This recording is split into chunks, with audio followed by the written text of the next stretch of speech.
Hi all of you, welcome back. So today we are going to discuss a very important topic in microbiology, which is hypersensitivity reactions.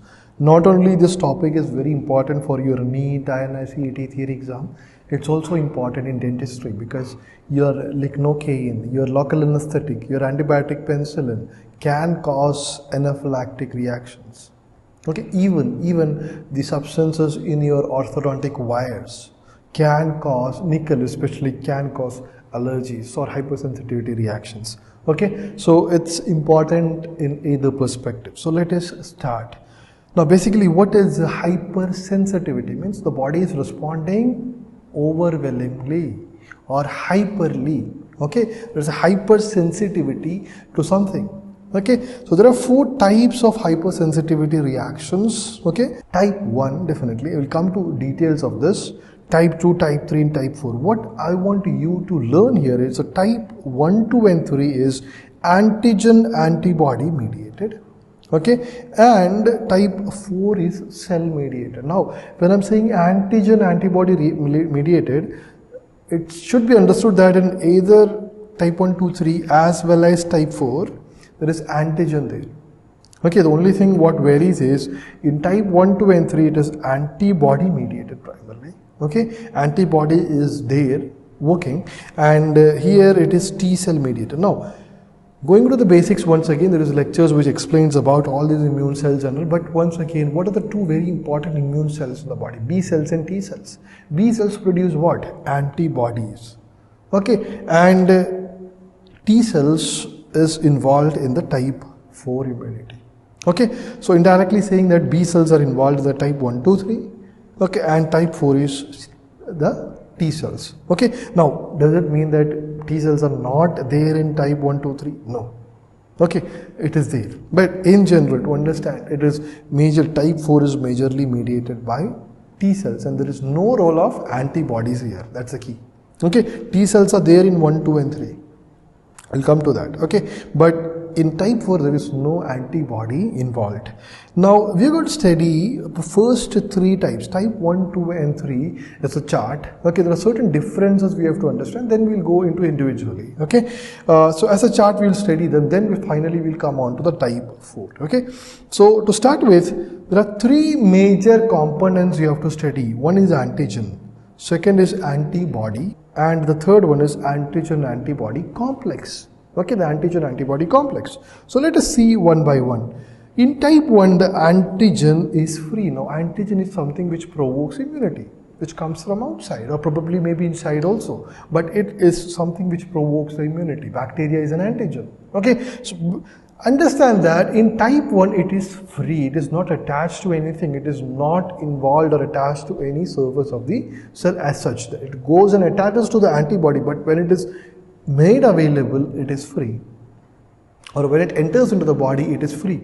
Okay, so example for that is pollen. Okay, pollen is a very important agent which can cause type 1 hypersensitivity. Now what is type 1 hypersensitivity? The typical anaphylactic reaction. I'll come to that. Okay, anaphylaxis, type 1, immediate hypersensitivity. So pollen is a very important agent. It can even cause asthma for some patients. Okay, penicillin, yes, your local anesthetic, all these are free, isn't it? It is not attached to something, it just enters into the body as free agent, penicillin molecule or pollen molecule. Okay, or pollen agent. So it's free. But now when it comes to type 2, it is fixed. Means what? Here the RBC surface acts as antigen. Okay, RBC surface is modified in some way, we'll come to that, such that it acts as an antigen. Now RBC surface acts as an antigen means, isn't it fixed? The surface part is fixed to the RBC? Yes, so it's fixed. And another agent like glomerular basement membrane of the kidney, specifically the type 4 collagen, write it there, the type 4 collagen of the glomerular basement membrane acts as antigen, causing acute glomerulonephritis. We'll come to that.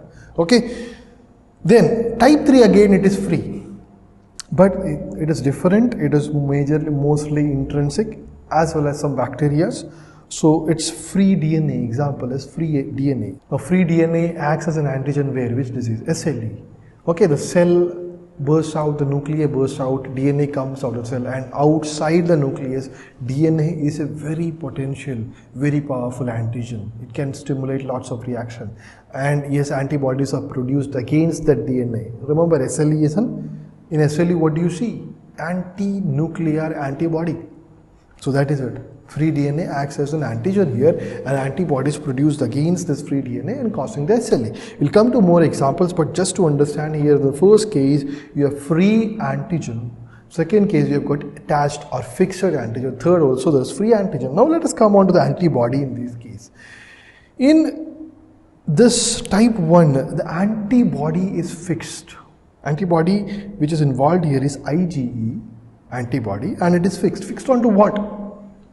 Fixed onto the surface of mast cells. So you can see this, here is the antibody, the IgE, okay, and it is fixed onto what? It is fixed onto the surround mast cells. Very important to understand. Okay, we'll see the mechanism, but just know it is fixed. Okay, so in type 1, antigen is free and antibody is fixed. Now, it is very important to understand this to solve your MCQs. Okay, so okay, now in type 2, what do you see? Antibody is free, and the type of antibody here is IgG, IgM. We have discussed antibodies in detail. So the type of antibody here is IgG and IgM or IgM. Okay, so it's free. So in type 2, it is fixed and free. In type 1, it is free and fixed. It's kind of opposite, but you don't have to learn that way also. You know, pollen in type 1, penicillin type 1, anaphylaxis, so that is going to be free. So second is what? Fixed. Then third is what? Free. So that's easy. Then when it comes into the antibody, you know that IgE is involved in the anaphylaxis, and it is fixed onto the surface of mast cells. And once it is attached to the surface of mast cells, what is going to happen? Mast cells are going to release the mediators of inflammation, histamine, which causes bronchoconstriction. So all these tells us what? Antibody is fixed. Whereas in case of type 2, the antigen is fixed and antibody is free. RBC surface act as an what? Antigen. An antibody go and attack the RBC, causing the lysis of RBC, leading to what? A disease called autoimmune hemolytic anemias, ABO incompatibility. We'll come to each one of that. Okay, so just know that this thing. Now type 3, very, very, very important. Antigen as well as, so this is what the free antibodies you're seeing there. So, and in type 3, antigen as well as antibody is free. So this is similar, isn't it? This is similar. So the difference, see, in type 1 and type 3, you have antigen free, isn't it? Antigen is free. But the difference is that in type 1, antibody is fixed, and in type 3, antibody is free. Understandable, isn't it? Now let us see antigen antibody complex. What happens to the antigen antibody complex? It is not seen in the circulation because the complex cannot move out. Now what happens is the antigen is here and it is fixed to the mast cells. Okay, antigen is attached to the antibody and it is fixed to mast cells. So can it come to the circulation as such? Antigen antibody independently, can you see them in the circulation? No, it is not seen in the circulation. What about this type 2? You have antigen fixed. Okay, so you have RBC there and the antibodies comes and fix here. Again, you can't see free antigen antibody complex in the circulation. So free antigen antibody complex is not seen in the circulation here also. Whereas this one, you see free antigen antibody complex. The DNA is there, free, not attached to anything. So just imagine this is DNA and imagine this is the antibody. Okay, so you see this in the circulation. Now what happens in SLE? This antigen antibody complex go and deposit in kidney, causes renal failure. We've studied about SLE in detail, isn't it? It can deposit in your joints, causing different problems like rheumatoid arthritis. Okay, and it can go to anywhere in the body, causing or getting deposited there and causing the problem. Simple as that. Okay, so the key here is in the type 3, you have freely circulating antigen antibody complex, whereas you don't see them in type 1 and type 2. Okay, so if you know this chart, in type 1 it is free Antigen is free. Type 2, it is fixed to RBC. Very important, this one, fixed to RBC. Because questions, how to differentiate between type 1 and type 2. Now see, there is another method how quickly it acts. So this type 1 acts within minutes. Okay, this type 2 takes hours. Type 3 also even takes hours to days. So that's one thing to understand. Okay, but more importantly, what is the antigen involved, what is the antibody involved? If you understand that, then understanding the remaining part becomes super easy. Okay, so the key here is RBC surface access here. Okay, this is both are free. Type 3s both are free. Okay, the key. Then another thing is IgE is the antibody in type 1. The other two is IgG and IgM. And IgE, when it is available as fixed to the mast cells. Okay, now let us go on to one by one. Now coming on to the type 1 hypersensitivity reactions. Okay, the other names of it is anaphylactic reaction, anaphylaxis. Okay, and immediate hypersensitivity reactions. Why that name?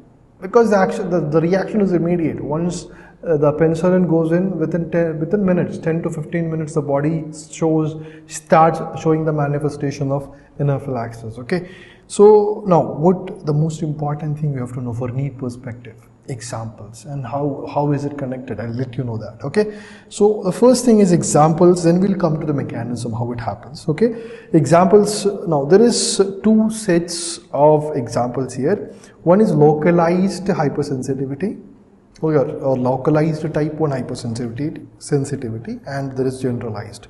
In localized, you have got bronchial asthma localized into the lungs. The reaction is localized into the bronchial tree, okay, or your bronchi and the lungs. So that is bronchial asthma. Allergic conjunctivitis. So all these, what is involved? The pollen or something which is locally just goes in, which is free, and it activates IgE. Okay, and IgE attaches to the mast cells and the reaction begins. Okay, so allergic conjunctivitis, something goes into the eye, so conjunctivitis, allergic, so it's type 1, localized.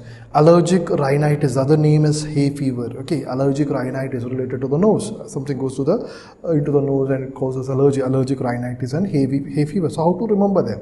I'll tell. Atopic dermatitis. Now, atopy means what? Atopy means what? It's a production of IgE. Okay, it's a production of IgE, familial tendency to produce IgE.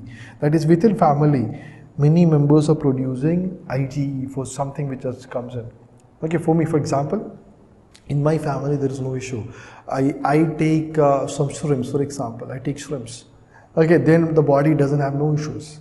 But now someone else who is my I would say is my distant relative, in his family, there is 2-3 people have this problem of IgE production against shrimps. So what will happen? His body will start reacting to the shrimps as type 1 localized. So atopic dermatitis. So basically atopic dermatitis means skin, something contacts the skin, it produces. So that's localized. Okay, it's localized, not generalized. So when it comes to shrimps and all, it is generalized. So atopic dermatitis. Okay, food allergies, in the sense if it produces only gastrointestinal reactions. Okay, something which is related to your stomach alone. If it is showing generalized manifestation, it is generalized only. So how to remember it? To start with, you start with eye, then go to your nose. Okay, then you have got your bronchial asthma, skin, and generally into the stomach. Okay, so this is how you can remember them, starting with your eyes, nose, throat means bronchial asthma, then you have got dermatitis, then your stomach. Okay, food allergies, generalized, very simple. Now again, one more thing, urticaria is also, that is the skin allergy reactions to just direct contact, there is urticaria. Then yeah, more important is this penicillin allergy, which is generalized. Bee sting. Now there's a question for you in your academy app regarding this. If a lady was hit with bee sting and it showed generalized manifestation of hypersensitivity, what type? So if it is a bee sting, it is a type 1 generalized. Okay, then you have got some insect bite also included under this. Okay, now let us come to the next thing. What is how it is being, what is the mechanism behind this? Okay, it's very simple, but it's good to understand the difference between the type 1 and type 4. Okay, now here, to understand the mechanism, you know that it all started with an antigen. Okay, you have an antigen there.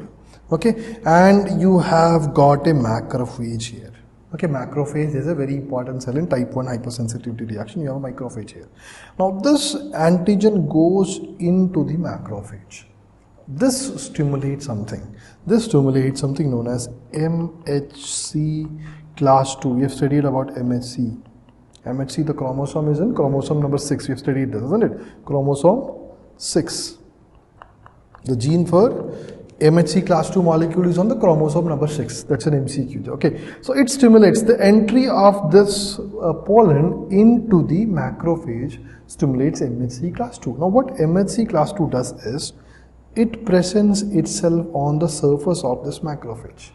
Okay, it comes out and presents itself on the surface of macrophage. Now what happens next is this antigen here. Okay, it was inside, the antigen is here. It is also presented on this MHC class 2. Now this presentation of MHC or this presentation of antigen on the surface of macrophage via MHC class 2, what is going to happen?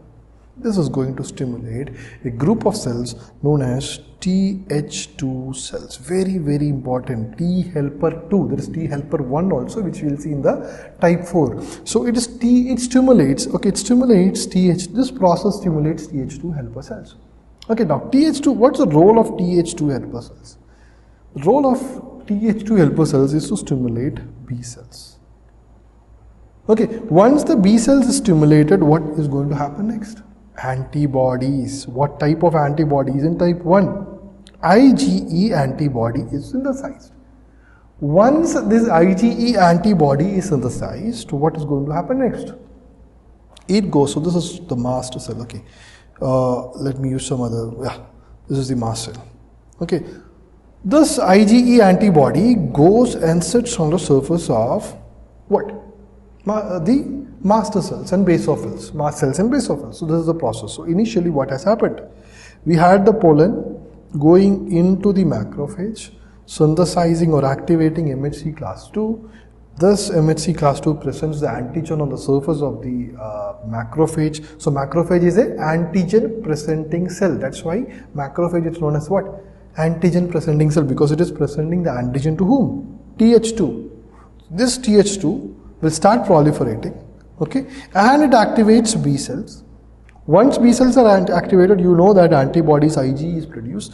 Once IgE is produced, it will go and sit on the surface of mast cells. So step 1 is over, or the first exposure is over. Now the second exposure. Another pollen comes. Okay, this pollen goes and sits here on the surface of this antibody, or it interacts with the antibody. Antigen-antibody complex is formed, which is fixed, it doesn't circulate. But what is going to happen now? It is not the antigen-antibody complex which is going to create the problem. It is now what is going to happen is this cell will burst. This mast cell will burst and it will release its contents outside. Okay, it will release its contents outside. What is its contents? Histamine, bradykinin. So what does this histamine does? It is a very potent bronchoconstrictor. It's a very potent bronchoconstrictor, very potent bronchoconstrictor. Note over, this thing also stimulates another, besides this causes bronchoconstriction, this antigen-antibody binding also stimulates an enzyme here on the surface of the mast cells. What is that? Phospholipase A2. Have you heard of this enzyme? On the surface of the mast cells, or almost all the cells, there is this enzyme called phospholipase A2. What does phospholipase A2 does? It starts breaking the surface of the membrane. What does membrane contains? Phospholipids. Cell membrane contains phospholipids. So it starts breaking phospholipids. Okay, phospholipids into what? Arachidonic acid. Now you know what happens. Arachidonic acid. Now what happens? Two pathways. What are the two pathways? Lipoxygenase, cyclooxygenase. With regard to the allergy or hypersensitivity, especially type 1 hypersensitivity, the lipoxygenase, that is leukotrienes. Which one? C4, D4 and E4.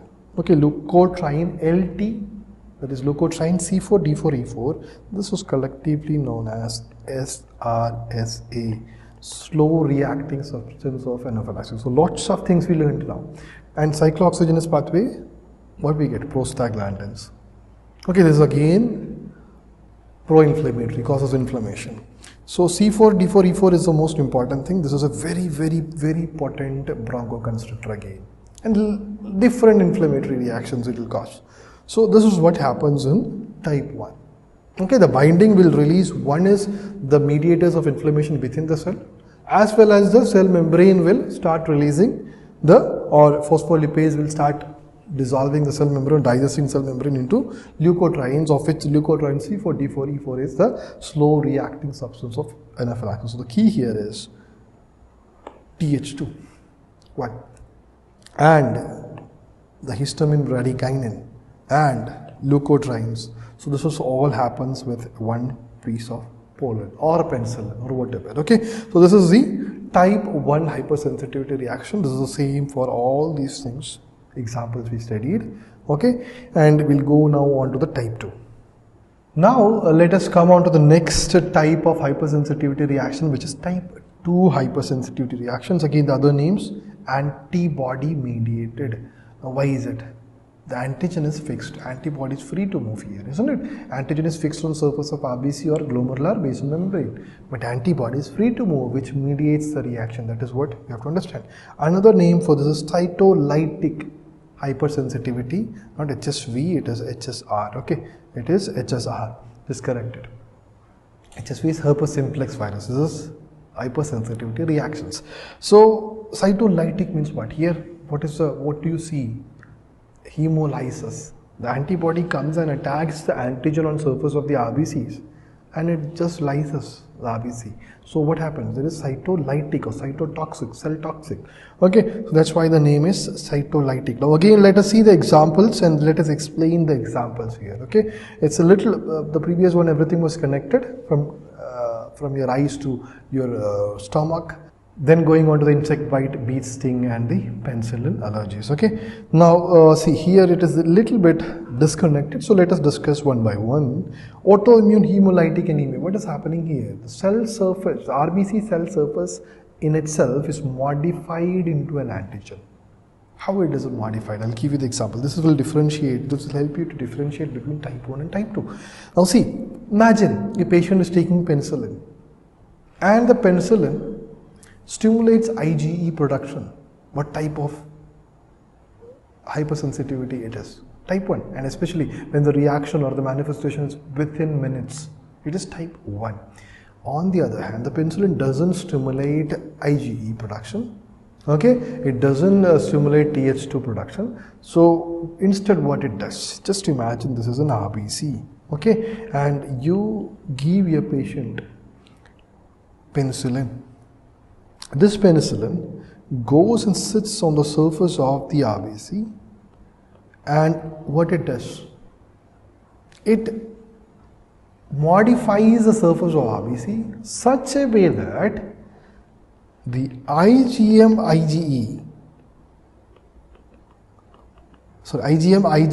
IgG recognizes now this modified RBC surface as an antigen now. It says, okay, something has changed. I have to attack and kill the RBC. So here, penicillin has manifested itself as a type 2 hypersensitivity reactions. How do you know that? Penicillin antibodies are seen on the surface of the RBCs. Anti-penicillin antibodies are seen on the surface of RBCs. Okay, so we'll discuss one of the questions in the later set. But here it is type 2. Another thing which will tell you the manifestation was after 48 hours. They will tell you in the question.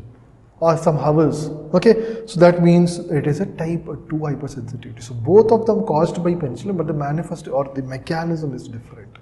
It is modifying the surface of RBC, which is a fixed antigen, which is not free antigen. Now, in type 1, we saw penicillin acted as a free antigen. Here, the penicillin is acting as a fixed antigen, fixed onto the surface of RBCs. Okay, so this is a huge difference. Thus, autoimmune hemolytic anemia is a type of type 2. Okay, autoimmune hemolysis, the RBC will get lysis. Another, autoimmune thrombocytopenia. Imagine the penicillin is modifying the platelets, so you get the autoimmune thrombocytopenia. The thrombocytes are lysed.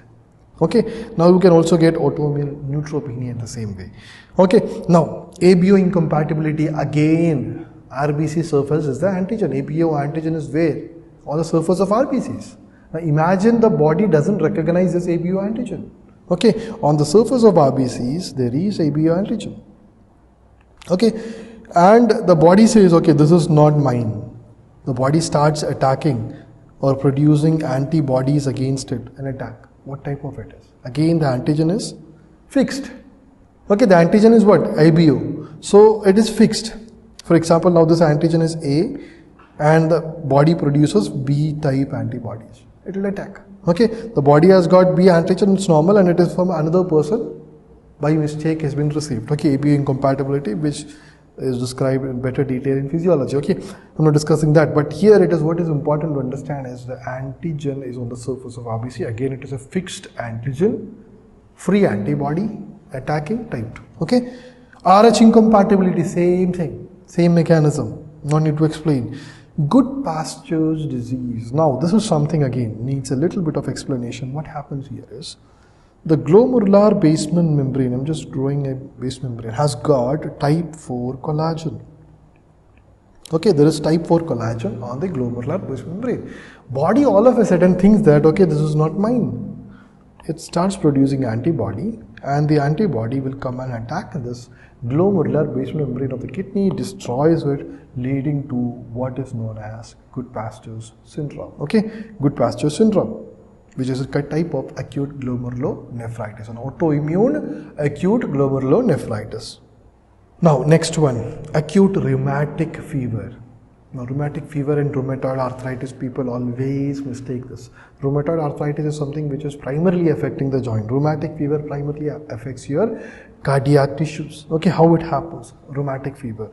So here you have to understand the mechanism a little bit in detail. Again, you have streptococci coming in to the body. This is streptococci. Just imagine this is streptococci coming into the body of a patient. Okay, now body is very good in producing the antibodies. So antibodies are produced.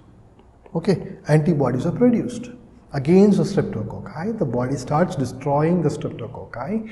But now the problem with this streptococci or streptococcal antigen is that this has got some similarities with the cardiac tissue. I've just drawn a heart there. Okay, this streptococcal antigen has got some similarities with the antigen or the cells of the cardiac tissue, the cardiac cells. Okay, so what happens here? The antibody thinks, okay, this is also streptococci, and starts killing the cardiac cells. What is the result? There is carditis and related manifestation, that is inflammation in the region and causing all those problems. Okay, rheumatic fever again we'll be discussing in detail in general medicine, but here you have to understand that what is happening, it is not against the streptococcal antigen where the antibody is attacking. It is the antigen on the surface of the cardiac cells. Okay, if it was streptococcal antigen is free, isn't it? Antigen also free, sorry, antibody also free, antigen also free, so it's a type 3, isn't it? So we'll discuss something related to this in type 3, but here it is not against streptococci, it is against the cells of the cardiac tissue which is fixed, means it is a type 2, antigen is fixed, it's a type 2, okay? So two very important examples, Goodpasture's disease and acute rheumatic fever. Now we will see the next type, which is Graves' disease. Very similar here again. Now I'm going to take a tissue which is thyroid follicles here. Okay, there is thyroid follicles. Okay, and thyroid follicles, which on surface of thyroid follicles, which hormone comes and attacks or which attaches to the receptors? TSH hormone. So you have TSH receptors on the surface of the thyroid follicles. Now imagine antibody, now I'll use another color. Imagine antibody is produced, okay, this is antibody is produced against this receptors. Okay, this receptor's antibody is produced. What is going to happen? It is, now in this case, in this Graves disease, this antibody production, usually what happens, antibodies will deplete the cells or destroy the cells or do something like that, but here it stimulates the receptors. Okay, it overstimulates. TSH in itself stimulates, but this antibodies overstimulates the receptors. As a result, lots of thyroid hormones are produced. In too much of excess, and the patient gets Graves disease or hyperthyrotoxicosis. Basically, the antibodies against what? This is important. TSH receptors on the surface of thyroid follicles. So again, the receptors are attached on the surface of thyroid follicles, means what? Attached antigen free antibody type 2. Okay, attached antigen free antibody, which is type 2. Now finally we come on to Myasthenia Gravis, a disorder of the muscle tissue. Okay, what happens here is, again it's a type 2, I'll tell you why. Basically, our body, our parasympathetic nervous system, we have studied parasympathetic nervous system in detail or we will study those, no, it's not taken for you. We'll study in detail about parasympathetic nervous system in pharmacology, but here what is happening is acetylcholine is produced by parasympathetic nervous system. What does acetylcholine do? It goes and stimulates the neuromuscular junction as well as the muscles, which helps in the movement, skeletal muscles. Okay, so what it does is it has got receptors on the surface of the skeletal muscles. Now what, so imagine this is a molecule of acetylcholine. This just interacts with the receptors and it stimulates the skeletal muscles and we are able to work. No problem. We are happy, we are working. Imagine one day you start developing or someone starts developing antibody against these receptors. What is going to happen? It is going to get attached here. So here, instead of acetylcholine, you have the antibodies attached here. So acetylcholine cannot attach. What is going to be the result? The result is that acetylcholine cannot stimulate the skeletal muscles, so you feel tired. So this is what is the Myasthenia Gravis. Okay, Myasthenia Gravis. So now the treatment part, everything will study in pharmacology, the drugs, but the mechanism is, it is against the receptors of ACH. Okay, the antibodies produced against the receptors of acetylcholine. So it is again the receptors are on the surface of the skeletal muscles and thus resulting in the problem, Myasthenia Gravis. So very, very simple examples. The cell gets, no, it's very simple now, cell gets sliced in different types of anemia, thrombocytopenia, ABO incompatibility and all those. Then you've got Good-Pasteur syndrome and acute rheumatic fever, again Good-Pasteur's on the surface of basal membrane, glomerular basal membrane, rheumatic fever, that is streptococcal antigen and similarity with cardiac muscles, Graves disease, thyroid follicle, TSH receptors, Myasthenia Gravis, acetylcholine receptors. So this is very, very, very simple if you just understand it. Okay. So what did we study so far? Type 1, 2, 3, 4. So in this session we discussed type 1 and type 2. Type 3 we'll discuss in the other session and along with type 4. Basically the key is type 1, type 2, forget about type 3. Type 1, what would we see? Free antigen, attached antibody, IgE, anaphylaxis, immediate reaction. Type 2, attached antigen or fixed antigen, free antibody, reaction, which is mostly lytic reactions or stimulations or all those things which we have seen. Okay, so type 1 examples. Now it all started with where? Just imagine allergic conjunctivitis, rhinitis or hay fever, then it comes to the bronchial asthma, then you have got the food allergies and allergic dermatitis or atopic dermatitis. Okay, and yes, urticaria also. Okay, urticaria, and you can also write one more there, angioedema. Okay, angioedema is also, angioedema, if you'll see in some nickel allergy patients, the bracket, those who fix the bracket, you'll see that the swollen lips. Okay, it's seen in other reactions also, but swollen lips seen in some patients. This is called angioedema. Then angio means blood vessels. The blood vessels gets edematous. You see the manifestation in the facial region. Your study does in detail when it comes to oral pathology. Then pencil allergy, very important, bee stings and insect stings. Okay. Then we studied the mechanism. The key, what we said here is basically MHC class 2, Th2 cells, okay, and the B cells and all those. Okay. So finally, yes. Rest all is the same, like mediators is coming out. Okay, yes, C4D4E4 is the slow reacting substance of anaphylaxis. Okay, slow reacting but very potent. Now, type 2 hypersensitivity, antibody mediated. We know that cytolytic. Okay, and why? Basically, it is all those anemia, thrombocytopenia, neutropenia, ABO incompatibility, and RH incompatibility. All these are autoimmune. Then you come on to the good pastors, acute rheumatic fever, Graves' disease and Myasthenia Gravis. Myasthenia Gravis has just been asked last year that the antibodies produced against what? That is against the acetylcholine receptors. You know now. Okay. The study Myasthenia Gravis is in detail, but now it is a type of type 2 hypersensitivity. And the key here is, I'll just show you the example now. Penicillin comes, stimulates IgE. What type of, and the reaction is immediate. What type of hypersensitivity it is? Type 1. Penicillin comes, get attached to the RBC, stimulates the IgM-IgG pathway. What type it is? Type 2. And the manifestations is after 48 hours or something you'll get. So it is type 2. This is very important differentiation you have to make today.